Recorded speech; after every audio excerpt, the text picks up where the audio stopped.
lista y como siempre temas de interés, así es que bienvenida Deni, vamos contigo. ¿Cómo están amigos? Bienvenidos con un tema por demás interesante y que a todos los jóvenes de manera, me parece que un poquito irresponsable, les preocupa mucho este tema, que es el embarazo durante la menstruación. ¿Se puede o no quedar embarazada durante la menstruación? Inclusive mucha gente es como el temor de, ¿puedo tener relaciones sexuales sin condón o sin método anticonceptivo durante la menstruación? Bueno, vamos a aclarar este tema. La menstruación, en el estricto orden, es cuando llega el momento hormonal de la mujer, en donde la parte interna del útero o el tejido interno del útero se descama, digámoslo así, no hubo fecundación y se descama y sale como en forma de sangrado.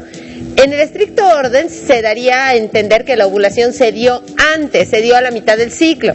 Quiere decir que por el día 14 más o menos, entre el 12 y el 16 de tu periodo o tu ciclo hormonal se tuvo que dar la ovulación y en teoría deberías de haber ovulado antes de estar menstruando y entonces no debería de haber riesgo de embarazo. Sin embargo,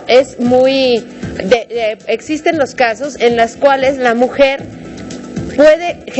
puede ovular o puede generar un óvulo digamos apto para fecundarse cuando está en su periodo menstrual, porque el ciclo se mueve, porque las hormonas se movieron, porque por alguna razón específica se dio ese fenómeno y entonces puedes quedar embarazada.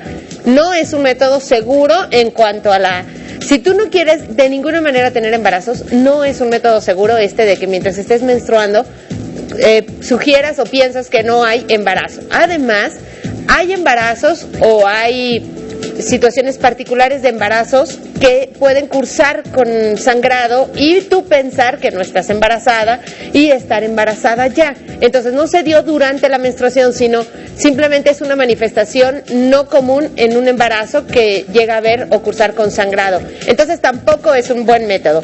Y vamos a hablar de las infecciones de transmisión sexual. Si a ti lo único que te interesa es no tener niños o no tener embarazo, bueno, pues puede, dentro de la frecuencia, vamos a hablarlo así, la mayoría de las mujeres que menstruan ya no están ovulando y entonces la frecuencia de quedar embarazada la verdad es que es muy, muy poca. Sin embargo, bueno, pues ahí se alberga una posibilidad.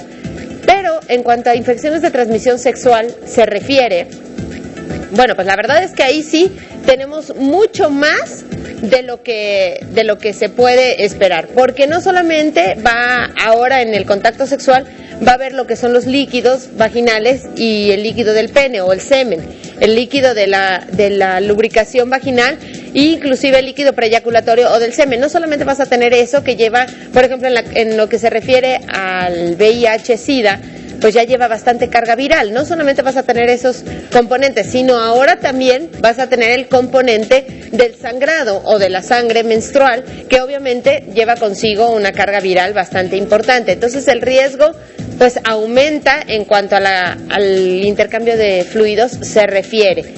Y el siguiente mito es, ¿qué tan seguro es para la mujer tener relaciones sexuales durante su periodo menstrual? Sí, existen algunos mitos o algunas de ustedes me han compartido la inquietud de saber si el flujo menstrual se regresa o de alguna manera puedes frenar el flujo menstrual teniendo relaciones sexuales.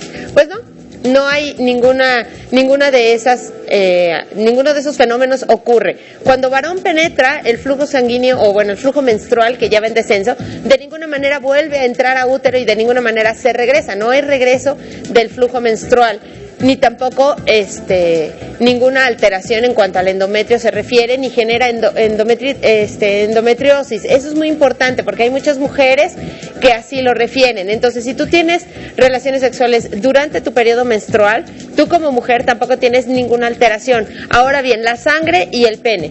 La sangre tampoco es un líquido corporal con características, digamos, corporales, que tampoco le debe de generar ninguna irritación a lo que es el glande o al pene por sí mismo. No debería de ocurrir ningún fenómeno de que se descame, de que le da comezón, de que hubo alguna infección o que es sucia. Muchos de las personas todavía hoy consideran que el flujo menstrual o el periodo menstrual es el desecho de lo que es el mes de la mujer, y así lo refieren. No es ningún desecho, es el tejido del útero que al no haber fecundación y al no haber una implantación, bueno, pues se descama, quiere decir, vuelve a regenerarse porque no es exactamente su condición natural del endometrio. Entonces es muy importante que sepas que no está sucio, no es ningún desecho ni ninguna situación que pueda infectar a tu pareja. Entonces es importante que estas recomendaciones las lleves a cabo. Ahora bien, no corta el flujo menstrual. Si tú tienes relaciones sexuales y ya estás menstruando, tampoco va a cortar tu flujo menstrual el tener relaciones sexuales. Para muchas mujeres resulta un periodo del mes con bastante elevación hormonal y digamos hay esta sensación de tener ganas de tener sexo. Aumenta el deseo sexual para algunas mujeres, aunque para otras estar en su periodo menstrual no significa el momento más pleno para tener relaciones sexuales. ¿De qué depende? De cada mujer. Entonces es importante que como pareja lo hablen y bueno, si ustedes gustan tener relaciones sexuales durante su periodo menstrual y no quieres embarazo, lo mejor siempre es protegerte con un condón y en caso de que sean una pareja estable, bueno, pues la verdad es que el riesgo de embarazo es muy, muy, muy bajo. Y bueno, pues respondiendo sus preguntas que llegan al Twitter, vamos a sacar algunas rápidas. ¿Puedo tener 2 orgasmos durante una sola penetración? Bueno, sí puedes tener, mientras él no eyacule no va a haber pérdida de la erección y si tú logras estimulación continua puedes tener 2 orgasmos, salvo que se acabe la estimulación, de esa manera ya no se logran los 2 orgasmos. Si se rompió el condón es útil tomarse la pastilla de emergencia, sí, pero acuérdate que la pastilla de emergencia tiene que ser 72 horas antes, o bueno, haber cumplido, de que tuviste tu contacto sexual, no dejar pasar más de 72 horas, porque en ese caso ya no funciona. Entre más te tardes para tomarla, si un óvulo y un esperma intrépido se encontraron, ya no hay nada que hacer. La pastilla de emergencia no es abortiva. Muchísimas gracias, que tengan una excelente semana.